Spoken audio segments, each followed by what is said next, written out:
Hi, my name's Chef Andy MacKenzie, and I've put this little recipe together. We're going to be using these two amazing producers. We're going to be using ChalkStream River Test Trout and the River Test Distillery Beautiful Gin. And all we're going to do for this simple recipe is put all these ingredients together to make this lovely gin cured trout. We're going to put the lemon zest into the salt. We're going to crush the juniper berries and black peppercorns, and then we're going to chop up the dill and parsley. We're going to keep half of it back. We're going to add the sugar, both sugars to the bowl, and we're going to stir all that in nice and evenly. Spread it around there, and this is going to be our curing mixture. And then last of all, we're going to add the gin to the curing mixture, and then we've got ourselves a lovely scented flavoured curing salt that we're going to use to cure this beautiful trout.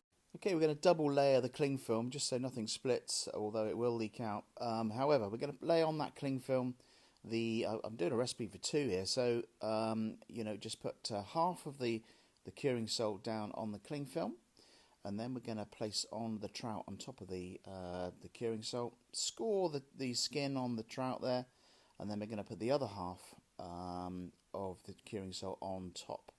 And then we're going to wrap that up into a nice parcel, but be sure to spread it all around like that. So we've covered all the back of it, got it all covered at the front. Cover up with the cling film, make a nice tight parcel, and then we really need to lay that on a nice tray. So if it does leak, and it probably will, you don't want it going all over your refrigerator. I've done two there, as I've said. I've doubled the recipe, so in this particular video, so you can halve it if you're just doing one. Okay, after 24 hours in the fridge, we're then going to take it out. You can see the texture would have already changed.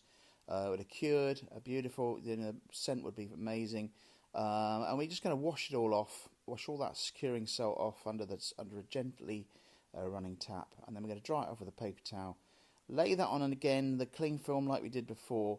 And then we're going to brush over a little bit of the Dijon mustard. Not too much, keep it nice and thin. It won't add any flavour at all. This is going to help stick the other half of that dill and parsley onto the trout there. So we're just going to put the dill and parsley on top of the trout, and this is going to help it.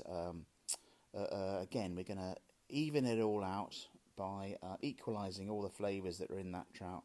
Wrap it all up in a nice tight parcel and back in the fridge for another 12 hours. And then after 12 hours, we can take it out of the fridge, and you'll see you've got this lovely trout that we then just nice and gently carve away at a bit of an angle, a bit of a 45-degree angle, where we can just carve the trout there onto a tray. And now we're not using all of that, so we're going to vac pack some of it, but you can see we've sliced it all on the tray, ready to put on your plate when you're ready for it. And the other bit, you can either cling film, put it in the freezer, freezes perfectly, or you can vac pack this and then again put it in the freezer or in the fridge, and it'll probably last 3 or 4 days. Then we're just going to build a lovely dish that I've just used some cucumber, some horseradish cream, a little bit of beetroot, maybe a sourdough croute.